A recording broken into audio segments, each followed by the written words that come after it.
You're listening to Honey, We Made a Disney Podcast. Two friends since first grade, now dads reliving the Disney movies we grew up on with our own kids. I'm Eddie Ferguson. And I'm JB Waggoner. And on today's show, there's no more pretending we're dinosaurs as we review Light and Magic. But before that, Eddie, how are you and the family doing?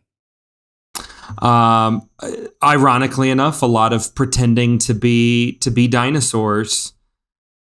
Dinosaurs are all obsessions are happening all at the same time. It's like we need to be dinosaurs. We need to make our magnetiles look like they're fighter jets and fly around and of course. And we play two games with those. It's either Enemies or Star Wars, though he's never seen Star Wars. This is Lewis, my oldest. And but he says it's his favorite movie. Oh, really? Even though he's never seen it, but it's his favorite. And somebody asked us, what is the difference? If all we're doing is making little magnetile jets and flying them around the room, what's the difference between Enemies and Star Wars? And the obvious answer is the music that we play while we play. Because we're that family. We don't just play. We have soundtracks to our play. Of course. Why would you not have soundtracks? Why would you not? To your playtime? And with that, he's also he's not seen Jurassic Park, or I don't think he's seen anything with dinosaurs. No, he's seen Dinosaur. But we play dinosaurs. We love dinosaurs. He knows that Daddy went to see a dinosaur movie, but that's about it. Oh, this summer with Jurassic Park. Gotcha. With Jurassic World. So based off of that, we have to play dinosaurs and all sorts of other fun stuff. But when are you going to introduce him to Star Wars officially, do you think? So I was like 4.5 when my dad first introduced me to it. So the plan is this Christmas, my sister and her whole family is coming down. And so we're going to watch it, all of us together. Nice. We'll put the two youngest to bed, and everybody's going to sit down and watch A New Hope for the first time together. And he knows this. Ooh. So every time now that we FaceTime with the cousins, he has to talk through how they're going to watch Star Wars together. Love and he has questions about Star Wars. His most pressing Star Wars question was, do Star Wars people wear underwear? That is a very intentional question. Yeah. Does he not want to wear underwear? Like, I don't really know where the story came from, but yeah. So we posed it to his cousins, and they said yes, of course, Star Wars characters wear underwear. Was he satisfied with that answer? Oh yeah, if his cousins say it, it's the truth. But enough about me and my crazy family. We another space themed movie dropped this past week on Disney Plus. Shortly, I mean, how long has it been since Lightyear was in theaters? Was it June? I want to say it was like either beginning of July or and it was end of June. It was like the 26th or 28th or something like that. So it's been about a month since I saw it in theaters, but you finally saw it now that it's on Disney Plus. So have you rewatched it since it hit Disney Plus? I didn't rewatch it yet. I went back and watched some of those like 15 things you forgot, just not because I couldn't remember them, but just because I wanted to refresh my memory about the different things. Right. And it was a lot faster way to do that. Partially because the rest of my family were watching Rescuers Down Under. So that was fun. We just watched that this week. Eddie, ESPN. We got ESPN going here. Everybody's watching the same stuff. It's such a good movie. And we even went back and watched Rescuers because the kids wanted more. Not as good. Definitely a 70s Disney movie. So it's just got its really slow moments. And terrifying moments as well. But not, Rescuers Down Under, just so solid, so good. Yep. So we're not doing this in our normal spot where we would kind of review a movie. So I figured I'd go ahead and do the IMDb description for this because it's a little more on par for the types of stuff. When it's a series, like a documentary series, like we're going to do for Light and Magic later on, that doesn't really work that well. But so let me get into that zone. Here's the IMDb description minus the Disney-ish soundtrack. We're just going to go for it. So the IMDb description for Lightyear is this. While spending years attempting to return home, marooned space ranger Buzz Lightyear encounters an army of ruthless robots commanded by Zurg, who are attempting to steal his fuel source. That's pretty good. I appreciate that. That's the main things that people would go to the theater for. Eddie, did you see all of the Chris Evans attempting to try to explain what this movie was about and how it was connected to the universe of Toy Story? Yeah, he did not help this movie out at all. I don't know if I had mentioned this on here before, but like I was seeing, him make the rounds on some of the late night shows, and he's just struggling to pitch his own movie.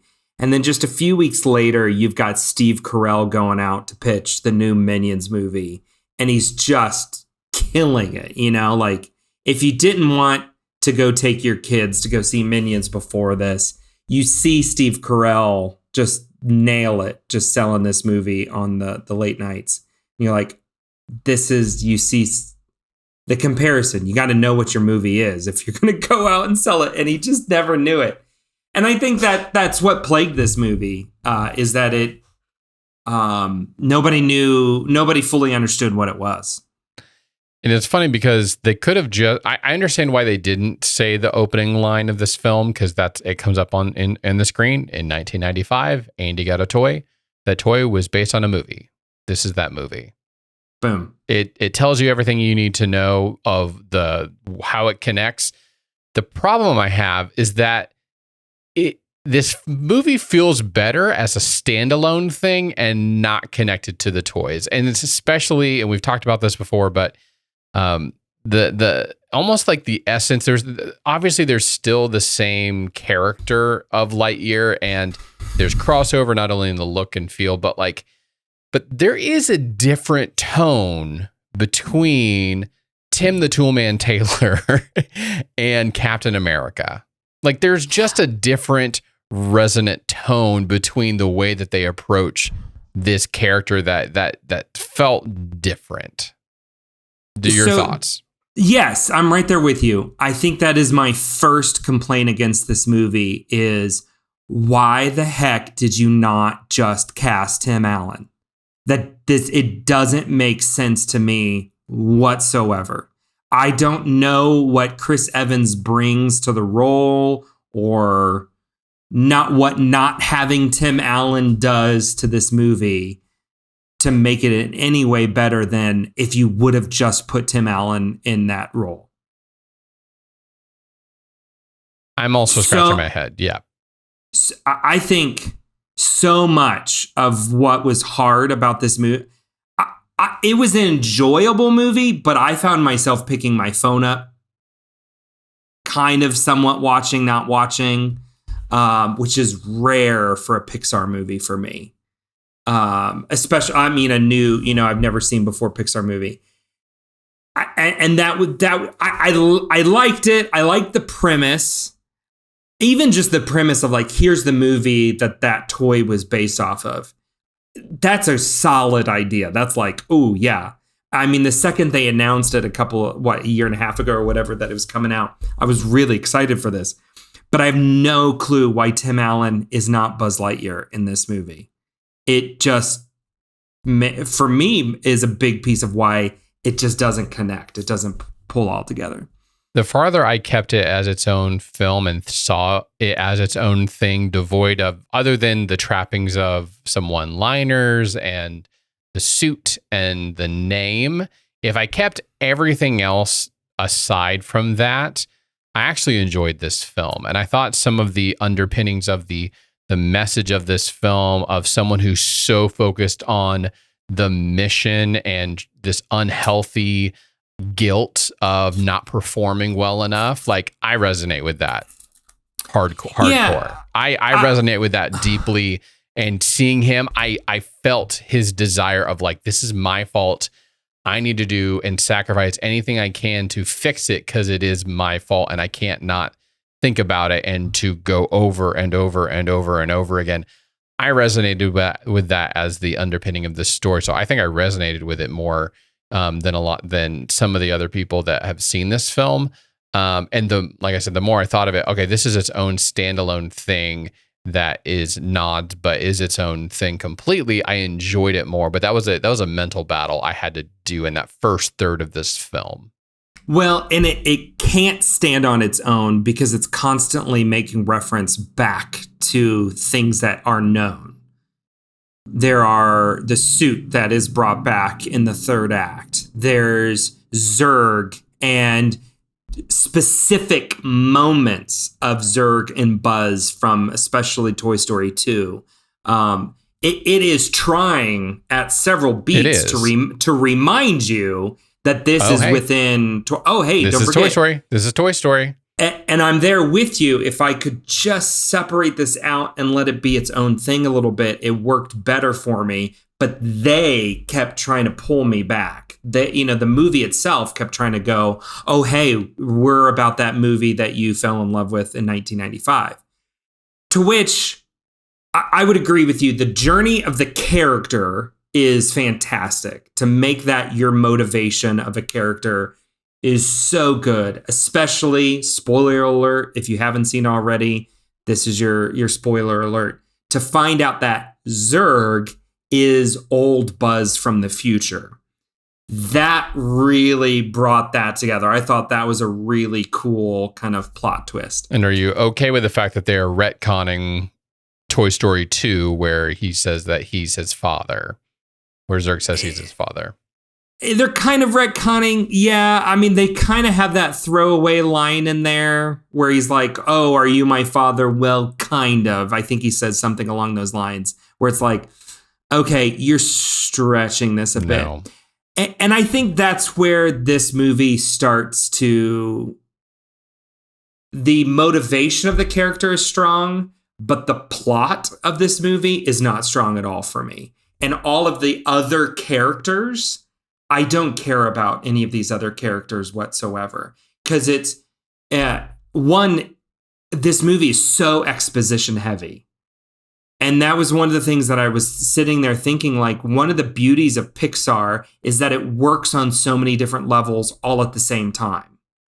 That a 4-year-old can sit next to a 30-year-old and be able to have two different but the same experience from the same movie. I don't think a 4-year-old could sit and really fully grasp this movie. No. So plot. It just like is plotting through the plot at so many different moments. And they just have these huge expositional moments to try and push you forward. And with these time jumps and stuff, the way they did them, you don't have time to care about any of these other characters. Now, I will say that his relationship with Alicia Hawthorne, the first Hawthorne in this film, I felt more of that than... but it's over quick. It's over within the first 20, 25 minutes. It is, but it is still shocking when he goes into her office and her office is empty. Sure. That was the most emotional moment in this film for me. I actually started to get a little teared up from it. That's what I was going to ask you. Like Pixar, I felt it. They pulls pulled the tears. They pulled it. I didn't feel it. I didn't feel it there. You cried at a movie that I didn't cry at? I know. What? It's a miracle. Next thing you know, I'm gonna say that I went to the zoo all by myself to be with the animals while listening to the Tarzan soundtrack. While listening to Tarzan, yes, that's all on my Spotify right now. No, it was so shocking and sudden. After I enjoyed the montage, and I thought it built into this character this deep sense of like when you get 20 minutes, you're like, he really is like he's just living with his own guilt, and I felt it. I don't know that the rest of the movie paid it off that well, but that for me hit hard, and I was actually kind of tearing up a little bit at that her departure, because of just, you could tell their friendship, and you can see her having her own life apart from him, and she's like, okay, I guess we'll keep going for it, but you want to just stick around? We're not all mad at you anymore. It's been a long time. Right. I think this movie could have been a lot better. One, if you would have just cast Tim Allen. That doesn't make any sense.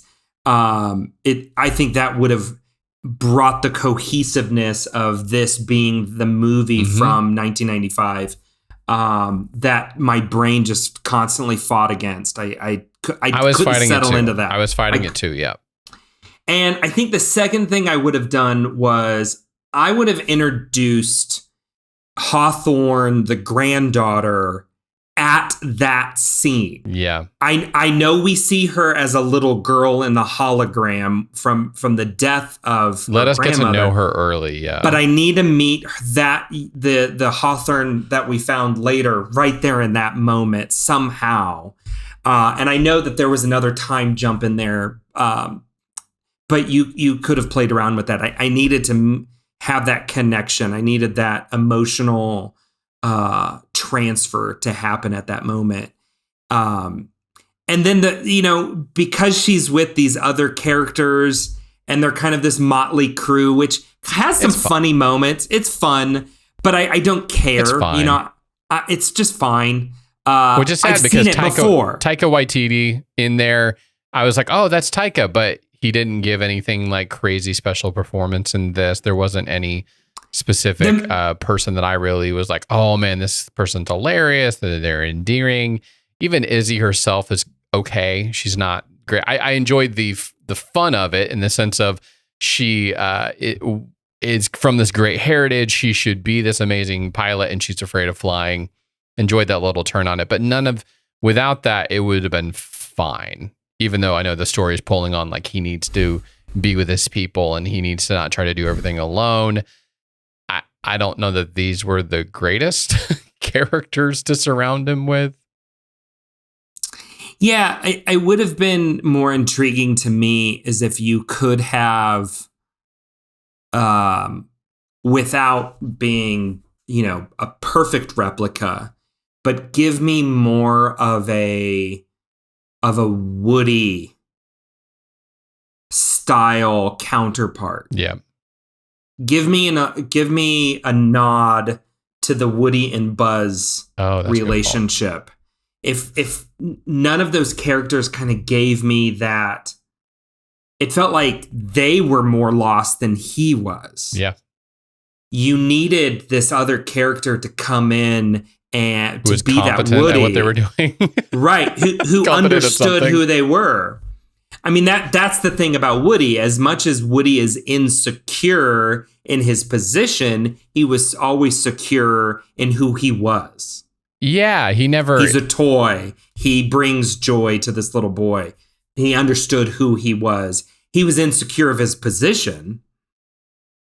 I think that's the key here is none of those characters offered. There was never that counter. I mean, the original Hawthorne gave that counterbalance to Buzz. Yeah. But we just didn't have enough of her. And then you lose it. You lose out on it because you don't get. She's kind of echoed throughout, but she's not the steady character that's like that helps guide him to the place where he should be. She's kind of there, but then yeah, you're right. She's out. Those montages just, man, they were flying through time so stinking fast. So, question, what did you think of the sandwich gag? Oh, I did like the sandwich gag, I think. I thought that was a funny gag. It didn't land with me as much as as it hit. I'm like, this is funny. Why isn't this not landing? The jelly and the peanut butter on the outside. Oh yeah, like all around, I was like, this is really funny. I think just because of so much had piled up against it by that point, I didn't find it as funny as such a weird play, and I think that it was a moment that represented the movie for me. What they call the peanut butter fingers or the sticky fingers or whatever from eating it that way? Can't remember. Yeah. Jelly fingers? Jelly fingers. I think it was jelly fingers. It was jelly fingers. Yeah. Oh, Bill Hader was in this too. You talk about a missed. That goes to the level of the writing on this. If we have Taika and Bill Hader as side characters in this, and they aren't drawn in by that. Who was Bill Hader? Featheringhamston. I don't even know that character. Exactly. What about Ivan? What do you think about Ivan, the cat? Or was Ivan the cat, or was that the Socks? Socks is Socks the cat. is Sorry, the cat. Ivan's the navigation, which is navi backwards. So I meant socks. I meant socks on this. Socks. I thought it was a clever kind of gag. A lot of science fiction kind of has that style of a robot or kind of companion. So it made sense. I just felt like there was a few moments where it just didn't land for me. Some of the jokes or gags with it. There's some nods to Interstellar in here, some nods to Star Wars. It goes harder into the science fiction area instead of the Star Wars, which is more space opera, which is fantasy. That was an interesting way to take it, where they're like, okay, the whole time dilation and things like that.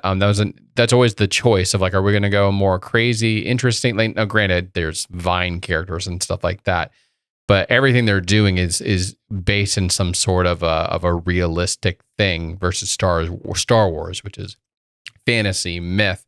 Right. So I'm intrigued that that's the way they went versus going the science fantasy, not science fantasy, but space fantasy.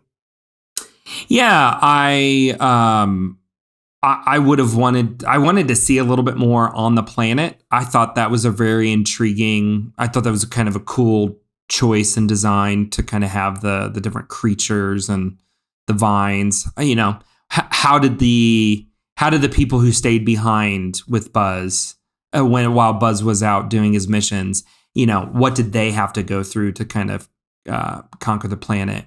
It was a short movie too. I can't remember the exact runtime.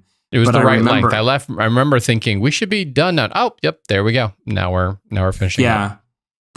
They kept it tight. But yeah, overall, it was such an odd experience. I will say I loved the animation. I thought it was a beautiful movie. I watched it on Disney Plus with the IMAX enhanced version, which was cool because apparently they animated several sequences in full IMAX ratio. Oh. So particularly any of the flight sequences bump out and give you the full IMAX ratio. I like any format or version that plays with ratio. That was always one of my, that did that a lot. That's what I was just about to say. That was like one of my favorite things about that movie was how much Ang Lee played with ratios. So yeah, that was really cool. I think overall, I would have fixed 3 things that seemed just so simple to me. It's like, man, did they rush this one out? But I wouldn't have casted Chris Evans. That made no sense. And in many ways, I didn't. His performance was just flat. And then I would have cleaned up kind of the plot just a little bit. It was a little exposition heavy, and then make me care about those other characters a little bit more. Pull them in maybe a little bit sooner. So all in all, mixed reviews on this film. I don't know if we necessarily need to give it a gummy snack rating on it. Just to say, good try. Try again. Try harder next time. I don't know what the right. Okay, so let's just take a moment here. We've had a brief moment to kind of talk about phase 4 of the MCU. Yep. Pixar is not broken into phases like this, but we've kind of had this run for a little bit here of Soul, we kind of have our differences here. It's not settled with me as well as the initial review. I've admitted that here on recording. We had Onward. That was the beginning of 2020. Onward is good. We recently went back and rewatched it, and I definitely liked it more the second watch. We rewatch it quite a bit. It's one of my wife's one of her favorite films from Pixar. One of our favorites that we go back and watch a lot is Luca. Oh, we really really like Luca. But I would say like Turning Red and Lightyear, both of these, I'm just kind of like, no, not great. I don't know. I'll be rushing back to watch these again anytime soon. None of them are for us. We really liked Onward, but none of these have been really home runs like we are used to for them. This is not the top of the cream of the crop for Pixar right now. I'm not sure what's going on. So what would have been the last Pixar movie that we would have been like, oof, Pixar? I mean, Onward for sure, but before that, I kind of have to pull up their movies of late to see. I mean, Coco for sure, but that's been several years now. That came out in 2016 or 2017, I believe. So it's been a little bit. I'm trying to look at their list so that I'm not just kind of pulling it out of my butt. But Toy Story 4, Incredibles 2, Coco, those were all ones that preceded Onward. Did any of those hit home for you? Toy Story 4 and Incredibles 2? Toy Story 4 was good. Was really good. Forky was an amazing character. And so was Incredibles 2. I thought Incredibles 2 was fantastic. I'm just trying to think, one of the things that Pixar is known for is to weave a story that you just sit back and you just marvel at it. You just go, whoa, what an original story. Original characters put together in a setting that are just fantastic. Like I don't know the last time that I really, and because those are all sequels, I don't know if I would consider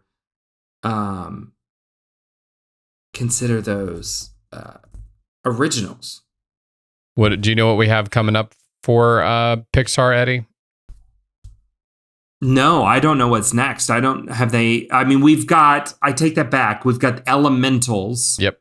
So that's in the Soul / Inside Out kind of universe.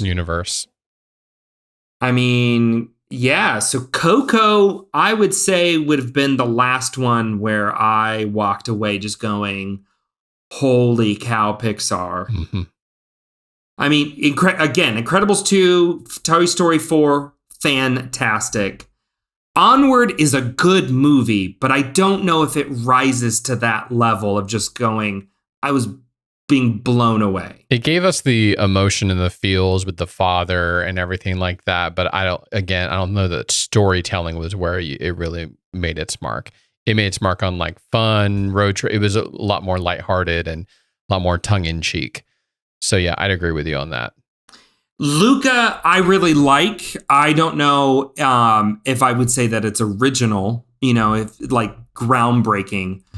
I like the simplicity of the story. We've gone back and rewatched it probably the most out of the most recent 5. But yeah, Turning Red and Lightyear both are just ones that I've just been kind of like, okay. So long. Farewell, and so long to Lightyear as well. I think we're moving on. I think we're ready to I say all that to say I'm anticipating to see the next 3 films. We've got Elemental coming out in June, so that we've got a whole year to wait until we got another Pixar. And then then the next one after that is scheduled for March 2024. So we're only getting 2 Pixar films in the next 20 months. It's going to be a long, long, sad time, just like as we wait to go to our next time to Disneyland. It's gonna be a while.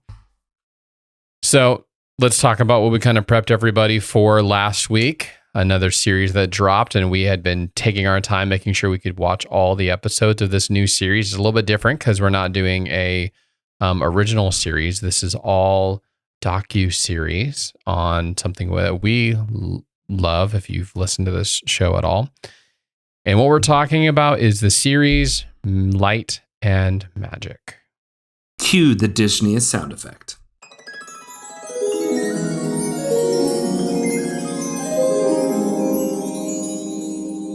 So IMDb for this, you haven't already checked this out and you haven't already guessed what this is about. Goes like this: showcasing the people of Industrial Light and Magic, the special effects division of Lucasfilm. This series takes us back in time as they create the effects for some of the biggest and most successful films of the last 45 years.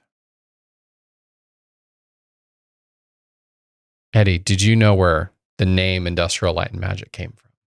Did you know that story before watching this? I don't think I knew this story. That they're like, we're in a large industrial room. We do a lot of things with lighting, and it's magic what we create. Chef's kiss for that. Thank you guys.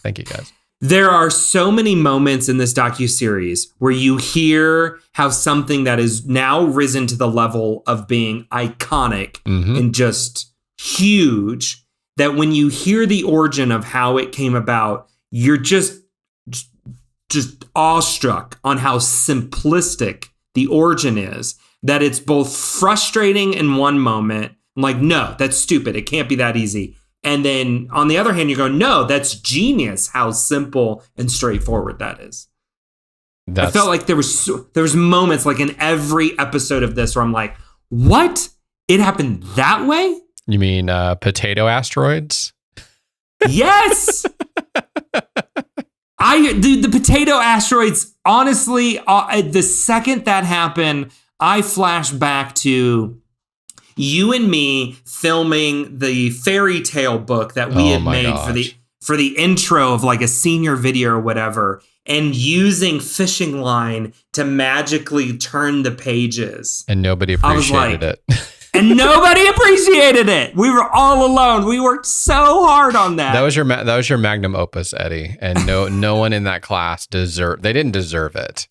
My Magnus Opus, we were in that together. I was filming it, but that was your brainchild to like have it open and do all that. You were the idea guy. I was just how are we gonna actually make this happen?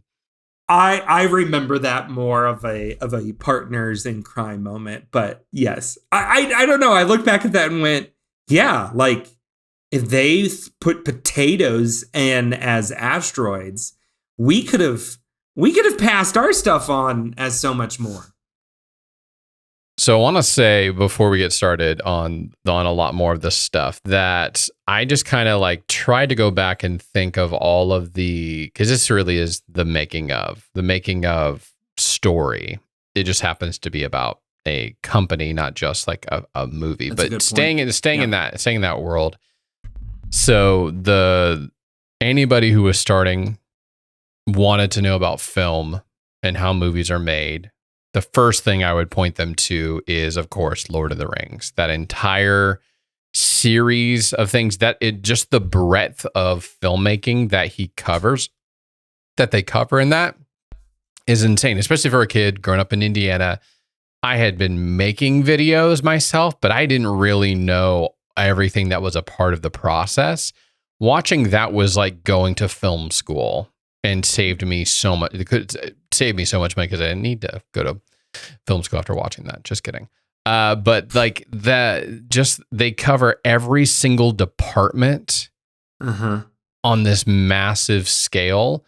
That's incredible. It's going to stand alone. Like there's nothing going to touch that again, especially because nothing ever existed before that.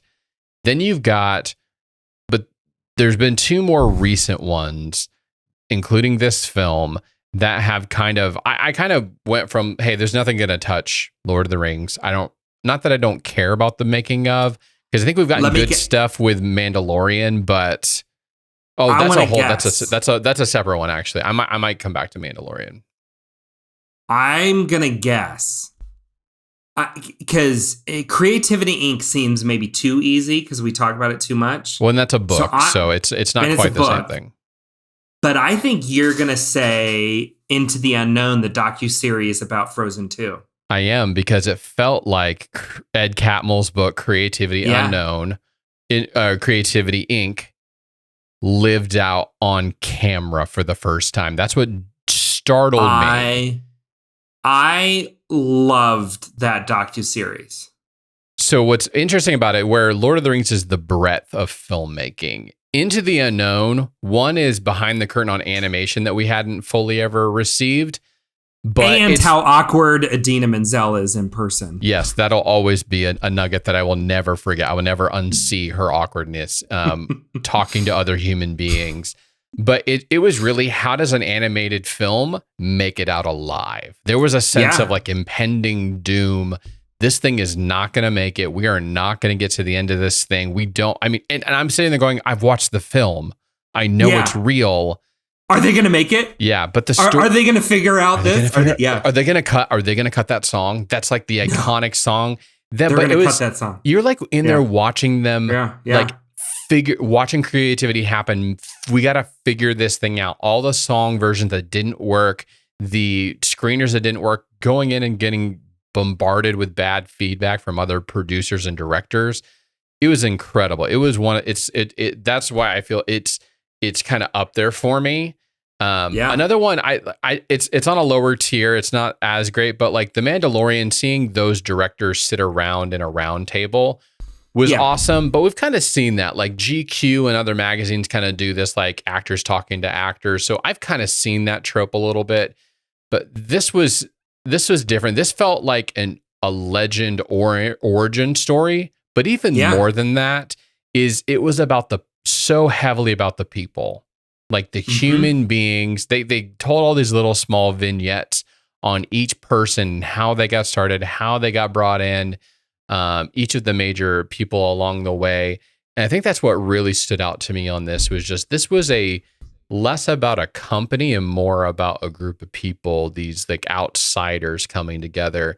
And I think that's what really endeared me to it, versus a lot of other things. Just like, well, let me give you my points and this is the story of a character doing this and this. Hey, we're on set here, blah, blah, blah, blah. It's like you've got archival stuff that actually happened, which I think my wife even said, I don't think any movie they could do this about anymore now, because they wouldn't give people this level of access to just film everything that's going on back scenes unless they've got a official credentialed person. So that's my setup for this, of just like, this thing does kind of has risen in that top 3 on like my Mount Rushmore of behind the scenes around film.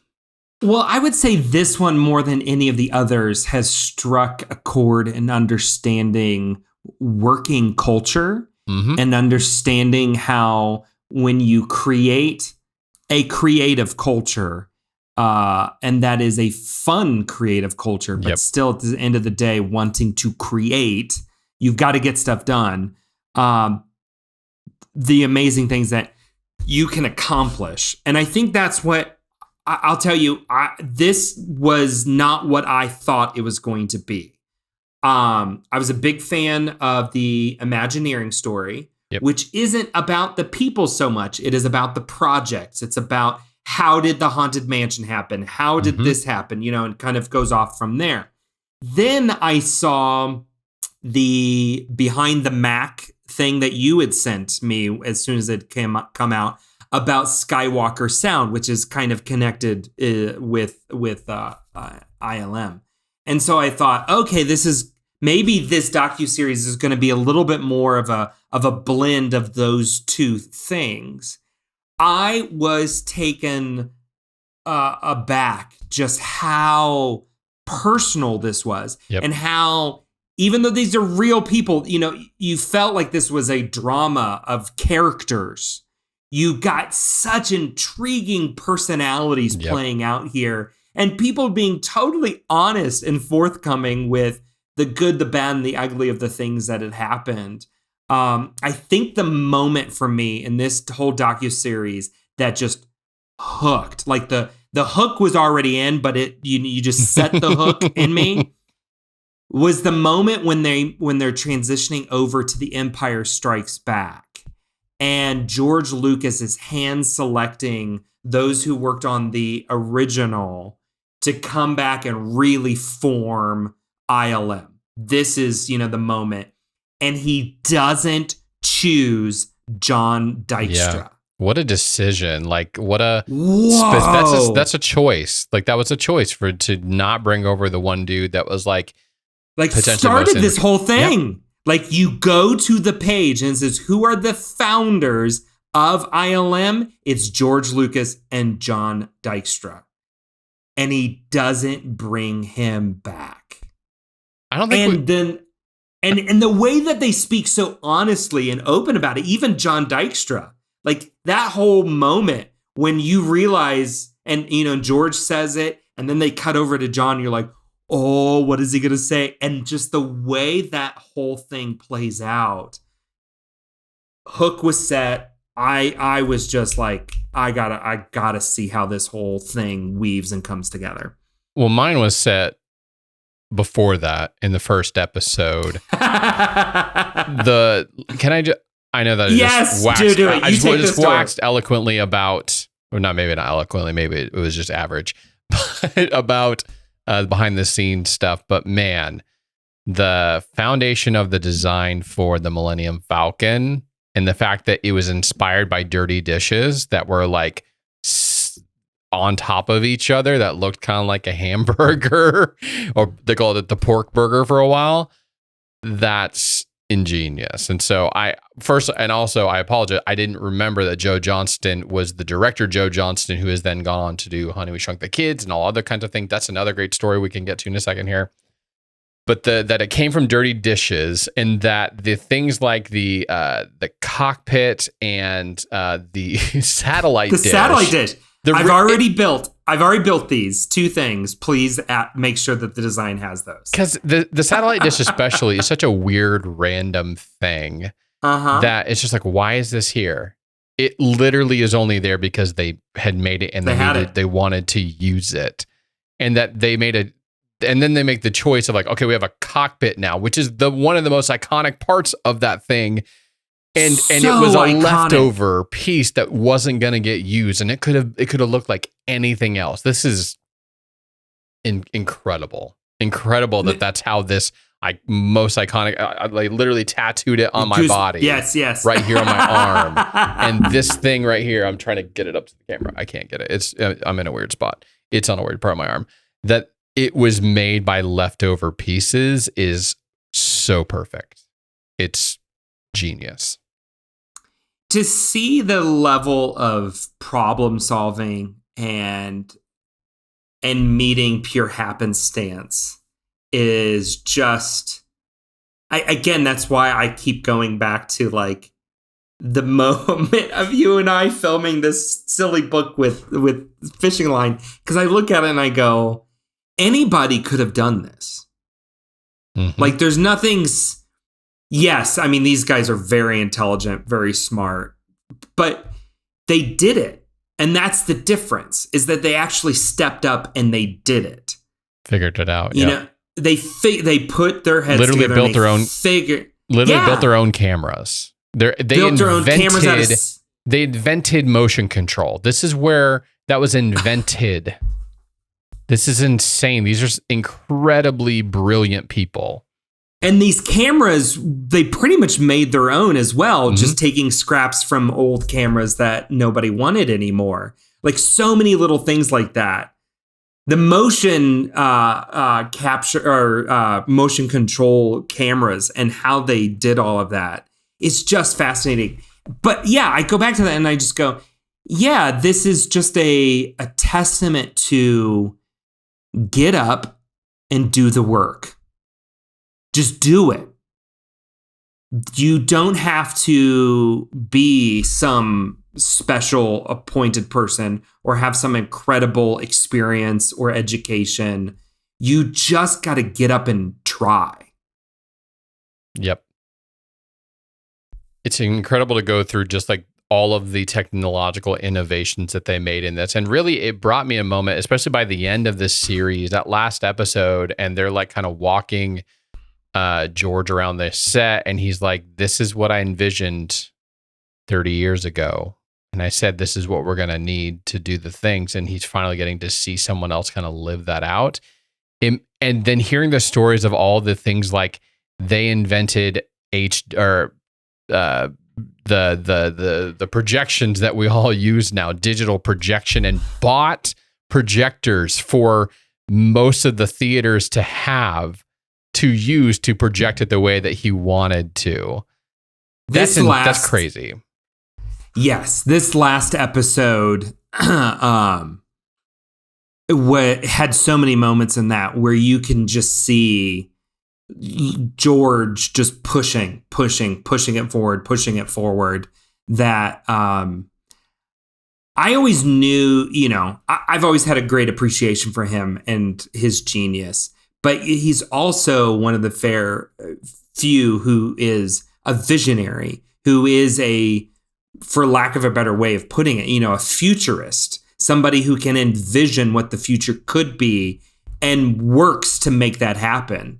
And you just see so many moments like that where he's just pushing it forward, going to Sony saying, I need you to push forward the digital filmmaking. I need, going to Texas Instruments and pushing them to make these different elements. And what's interesting is those movies don't hold up story-wise compared to the originals at all. No. And even you go back and you rewatch them, and some of the technology behind it really shows itself. Especially in the first two, of Phantom Menace and Attack of the Clones. But now I have such a deeper appreciation for them, realizing how much they advanced the overall art form. George Lucas has been an easy target for most of his life.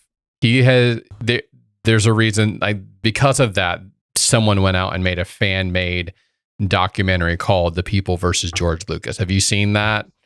And I've not seen it, but I've heard of it, yeah. And I watched it and was like fully on board. Like, yeah, he did this and he did that. But there's still an undercurrent of just like, but it's all because we love what he originally made in the first place.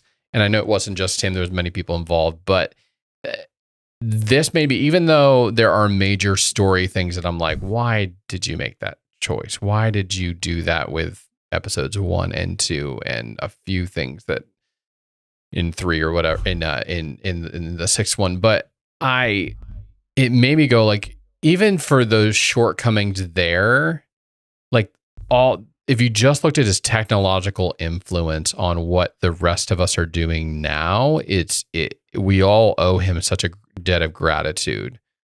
If not for this, at least for Pixar. Like Pixar, that whole episode's about the transformation into a digital world, culminating with the big win with Jurassic Park, is like we should just like be offering our thanks every day that we live in the world that we do now because of that. I was specifically thinking of you it was probably the 3rd or 4th episode where he starts talking about digital editing. Yep. And Edit pushing droid. For digital. Edit droid. I'm like, JB doesn't have a career if this doesn't happen. I know that I don't believe he was the one that made. So Pixar, it was a 1-for-1. They built Pixar and it went on. There was a person inside of ILM that went on to make Photoshop, John Knoll. Like there's hold on. No, that is such a moment where you're like, hold on, rewind, back up, go back to that. The whole time I'm waiting, I'm like, why are we getting into it? We're getting this guy's life story. He's just like a bit character so far. And then he's like, oh, by the way, I made this thing with my brother and it's called Photoshop. I'm like, oh my gosh, whatever. This is this is insane. What we're talking about, editing. But you know that that edit droid and those attempts and those working with Paul Hirsch, who's now an iconic editor with all his credits to his name now, that probably pushed other people to go, oh, I can do that, which then ended up coming out with the Avid and the Media Composer, like that, that it's due to him just pushing. And he's like, I'm fine being the scapegoat. One, I'm making so much money being so that, much money. But also two, I don't care about anybody else's opinion right now. I'm going towards something else that I can see in the future, and y'all are going to come with me and you're going to love it. But we just don't give him that credit, because I think this will kind of, in the same way that the Jordan documentary brought back a little bit easier of like, remember how amazing Michael Jordan was. This kind of feels like, hey, this is and maybe the reason why George Lucas was like, sure, I will be a part of this, is because it didn't degrade him. It uplifted what his original intent and desire really was. So, did you catch who is the director of this series? Is Ron Howard? I know his group made it, like it's underneath his banner. Yeah. Imagine, he's the executive producer behind it with his Imagine group. No, Lawrence Kasdan directed this. Is that Lawrence Kasdan, the son, or is he the? Or no, this is the writer. This is the writer of the original. Yeah, right?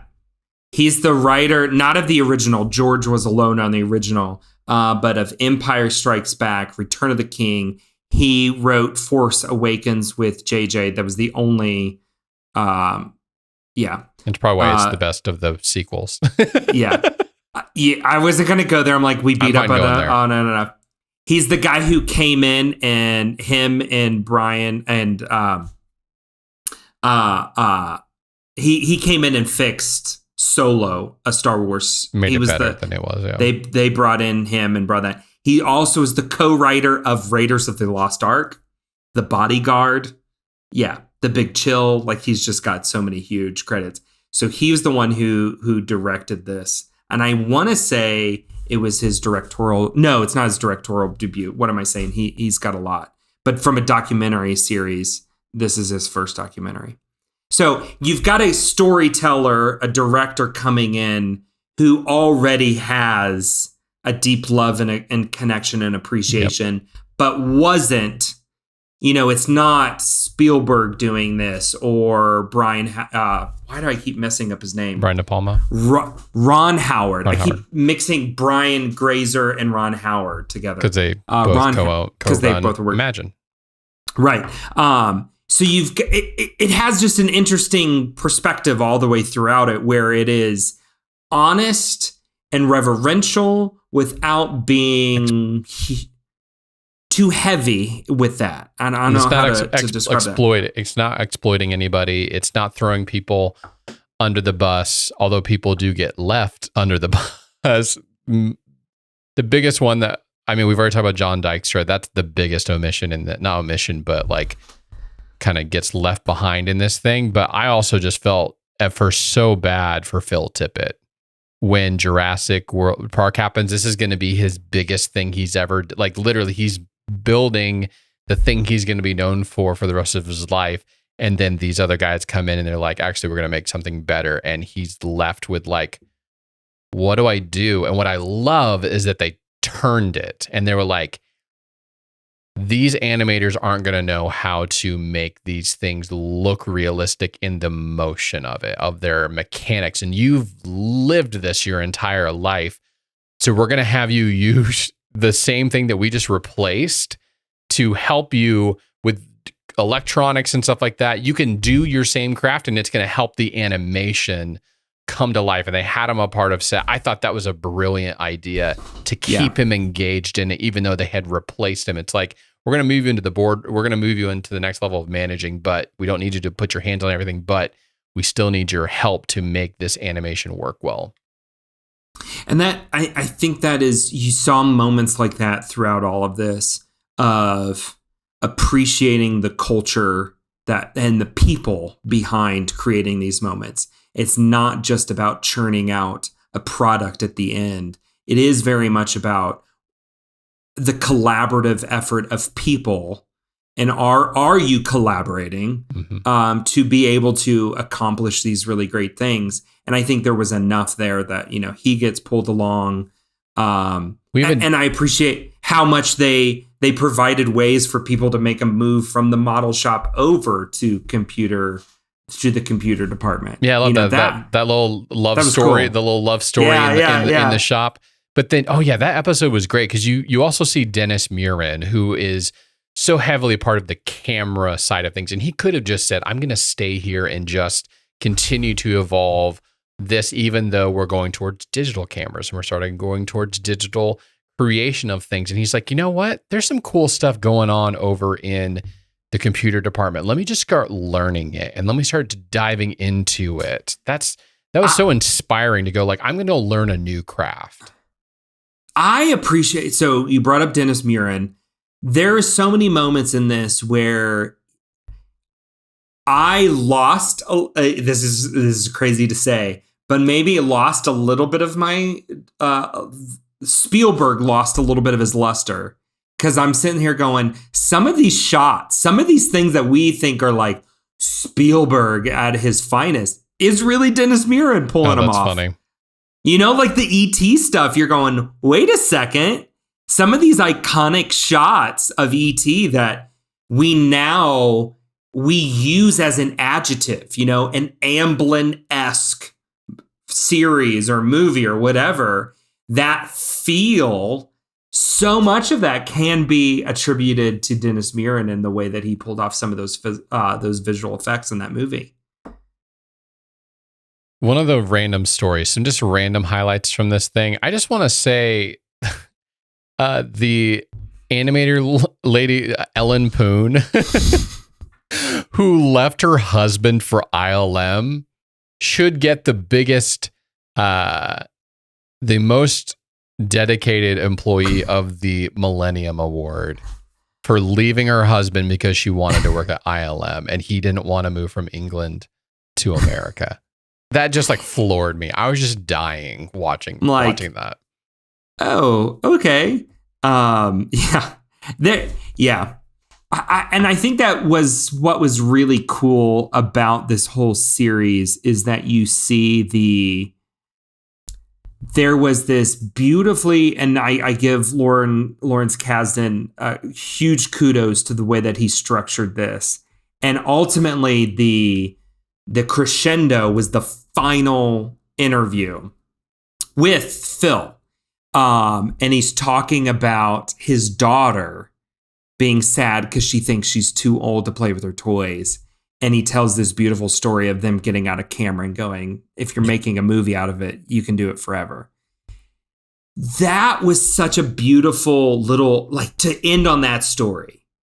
It was emotional because you realize the story that he's telling is twofold. Anybody can get out and do this, right? Just it's magic. You're just manipulating light in the industry to make that happen. But also you're seeing the culture of ILM of always investing in the next generation and bringing up the next generation. And the second he ended on that story, I could just, and feel all those threads back to all these little different moments where you realize, oh, wow, and you see that even in George investing in the next generation, the next film, to see what he did for Joe Johnston. Yes. Can we talk about this for a second? This is one of my favorite stories in here. The Joe Johnston is a key part of this entire thing. And he says the phrase, I just can't draw another storyboard again. I have to move on. I've got to do something else. And his plan is to completely just take time off and go travel the world. And so as he's having this emotional moment with George Lucas, and he just like, the way he tells it is amazing. He's like, he just sits there, doesn't say much. And then he goes, why don't you go to film school? Why don't you just do that? It's like, well, I could. He's like, if you want to go to USC, I will pay you. I will pay your tuition.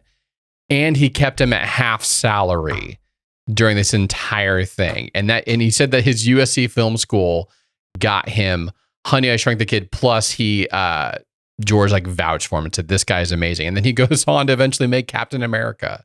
This is crazy that that's the origin for that.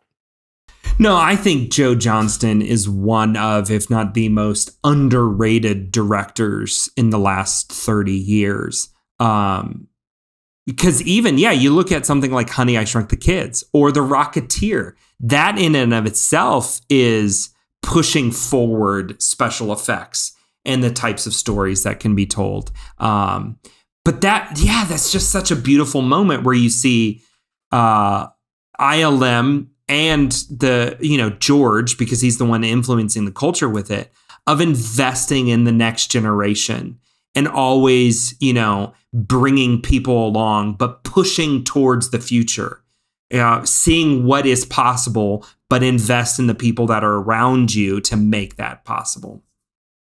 The only downside I had to this series, I would say, is it felt like everything was really well paced. Until the end, it kind of felt like it was on a escalator, like okay, we gotta really quick, like, hit this up. It almost felt like a giant montage, even though it wasn't fully just montage. We jumped from Jurassic Park. We jumped from Jurassic Park to the present really fast. Mm-hmm. There wasn't a lot of time spent on that in between when a lot of things happened, a lot of changes, a lot of stories. It's not that I didn't want it. Like it may have still felt weird, but it's almost like they spent a weird amount of time there where it was more than it should have been or less than it should have been. Well, you had almost 3 episodes just on the original Star Wars trilogy. And the founding of the place too, and the move and stuff like that. Then you had the latter 3 episodes that focused in on, okay, then here's all the crazy advancements we made. I'd agree. I agree with you completely. This could have used a 7th episode. I wanted just a little bit more, or not even going that. Like end with Jurassic Park. End with the next. You needed that scene at the end of Jon Favreau taking George Lucas through the volume. But see, this is what they could have done. They could have not talked about any of the other things in the end and just going 20 years later. And then it's just Jon Favreau and him walking around the set. Don't give me any of the other in between things. Just give me that and end on that.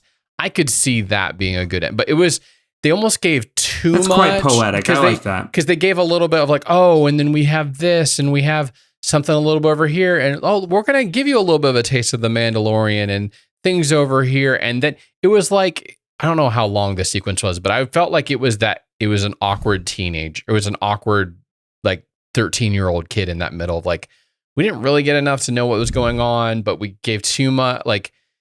It was too much. It was either too much or too little. I think that it would have been great to go end Jurassic Park and then just 20 years later, look what happened now. But that's me rewriting somebody else's masterpiece. I think your idea of kind of like a prologue, not a prologue, but what is that called? We have it at the end of Harry Potter. An epilogue. That's very poetic. That could be really beautiful. Overall, I just loved this series so much, and every moment of it, I wanted more. So that's why I'd probably land a little bit more of just give me a 7th episode. Come on. You had the material. Come on. But that goes back to it. Maybe they didn't. Maybe there wasn't maybe not a bunch of this stuff, because all of this looked like, I can't believe someone was filming during this stuff, during all of these behind the scenes things. Sure. Somebody just happened to be capturing this. I know some of it is literally you just keep the camera rolling while they're while they're But they also got incredible interviews. Yes, a lot of firsthand experiences of those who worked at ILM. But also, I loved all the interviews with James Cameron, with Ron Howard, with Spielberg. Like, this is fantastic. I loved hearing even their perspective of coming in, working on something and getting to know ILM in that way. And that they invented things, especially on the computer side, for like T2, where they were like, we don't know how to do this, but we're just going to go figure it out. And I think after 8 months, we'll probably figure it out for ourselves. That's insane to have that kind of, like, nowadays, at least in the world I live in, it's like, show me you can do it and show me that this is possible.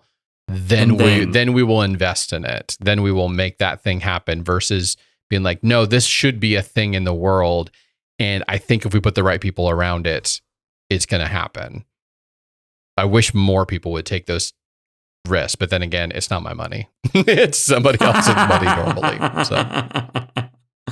And that's what is incredible. You know, George, this is him investing all of his money into this and making all of these things happen. This is a lot of money. It's a ton of money. And you know what's funny? You know how George made most of his money off of Star Wars? Merchandise. Toys. The toy maker, George Lucas. First thing I think everybody thought he was nuts for making that a huge part of his contract. And not taking as many points off the movie. But in the end, he made so much more. And now we get shows that are purely designed for the toys. It's like, that'll make a good toy versus something else. Right. This was fantastic. I haven't started rewatching it yet, but it was one that I got to the very end and was like, I really want to rewatch this right away. And then usually Sarah makes fun of me. She's like, you just finished that. Why are you watching that again? That never happens to us, Eddie. Why are you turning the West Wing back on? You've already watched this. Don't. She knows better. So we don't question. We don't question the West Wing. Yeah. And with that, I believe we would say your life has forever been changed by another episode of Honey, We Made a Disney Podcast. Be sure to subscribe wherever you listen to your other favorite podcasts. And while you're there, you know what? Please leave us a 5-star review. It really helps us. Or you know what? Share it with a best friend or 2 or 3 or your entire social network. We don't care, but share it with somebody that you cherish.